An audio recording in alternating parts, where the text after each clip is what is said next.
Today we are going to discuss the next chapter, that is defense mechanism of the body. Defense mechanism of body can be classified into two categories, that is non-specific and specific, which interact with each other. Non-specific immune defenses protect against foreign substances or cells without having to recognize their specific identities. The mechanisms of protection used by these defenses are not unique to the particular foreign substance or cell. Specific immune defenses, also called acquired immunity, depend upon specific recognition by lymphocytes of the substance or cell to be attacked and the launching of an attack against it that is unique for that substance or the cell.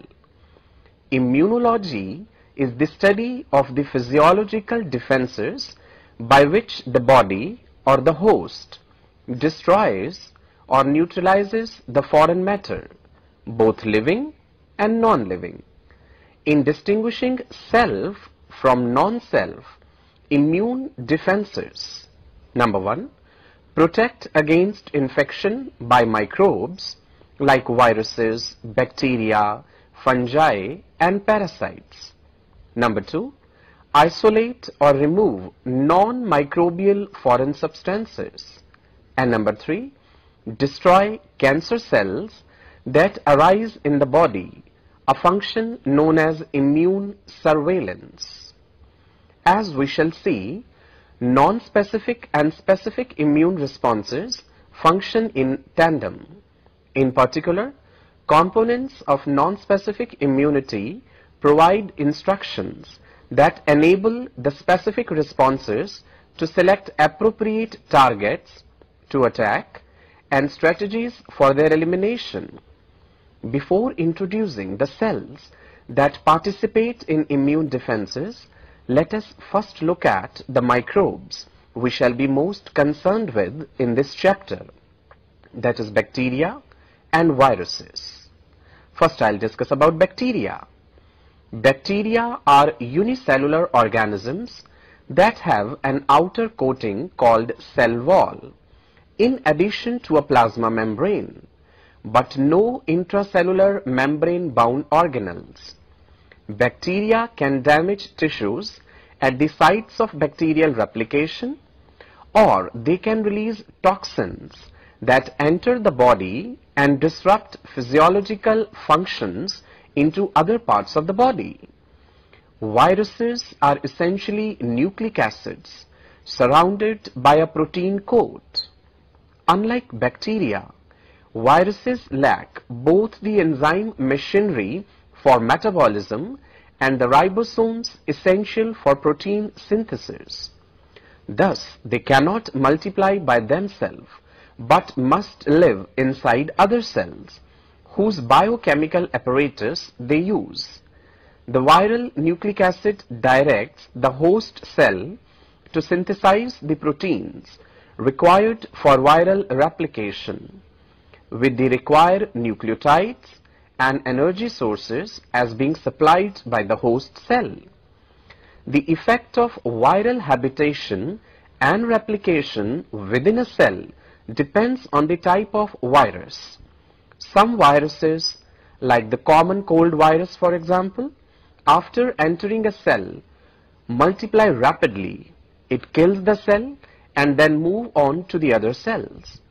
Other viruses, such as the one that causes genital herpes, can lie dormant in the infected cells before suddenly undergoing the rapid replication that causes cell damage. Finally, certain viruses cause transformation of their host cells into the cancer cells. That was a kind of brief introduction about the immune system. Now we will start with the non-specific immune responses or the non-specific defense. Non-specific immune defenses protect against foreign cells or matter without having to recognize their specific identities. These defenses must, of course, recognize some general property marking the invaders as foreign. The most common such identity tags are particular classes of carbohydrates or lipids that are frequent constituents of microbial cell walls. As we shall see, plasma membrane receptors on certain immune cells, as well as a variety of circulating proteins, particularly a family called complement proteins, are able to bind to these carbohydrates and lipids at crucial steps in non-specific responses. This use of a system based on carbohydrate and lipid for detecting the presence of foreign cells is a key feature that distinguishes non-specific defenses from specific ones, which, as will be described, recognize foreign cells mainly by specific proteins the foreign cell possesses. The non-specific immune defenses include defenses at the body surfaces, the response to injury known as inflammation, and a family of antiviral proteins called interferons.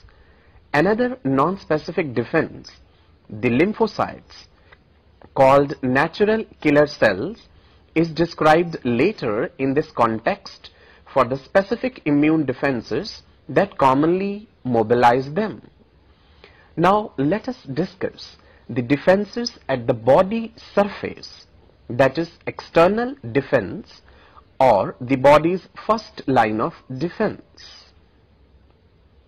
The first line of defense against the microbes are the barriers offered by surfaces exposed to the external environment. Intact skin is the largest defensive organ of the body. Hard keratin present in the outer layers of skin is impermeable to water. Very few microorganisms can penetrate the intact skin, and the various skin glands and lacrimal glands or the tear glands secrete antimicrobial chemicals.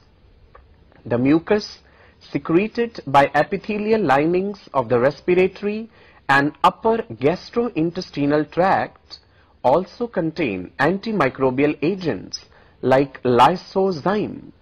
Please remember, lysozyme is bactericidal enzyme which rupture the cell wall of gram-positive bacteria. It is present in many body secretions like sweat, saliva, tears, nasal secretions, GI tract secretions, and even urine. It was discovered by chance by Alexander Fleming when he was working on a bacterial culture and he accidentally sneezed on it. The mucus, which is produced by mucus glands, is very sticky. Particles that adhere to it are prevented from entering blood. They are either swept by ciliary action up into the pharynx and then swallowed, as occurs in the upper respiratory tract, or these are phagocytosed by macrophages in the various linings. Other specialized surface defenses are the hairs at the entrance to the nose, the cough and sneeze reflexes, and the acid secretion of the stomach, which kills the microbes. Finally, a major defense are the friendly microbes normally found on the skin and other linings exposed to the external environment. These keep the skin pH acidic, and through a variety of other mechanisms, these microbes suppress the growth of potentially more dangerous microbes. In females, the bacteria Lactobacillus acidophilus is present in the vagina throughout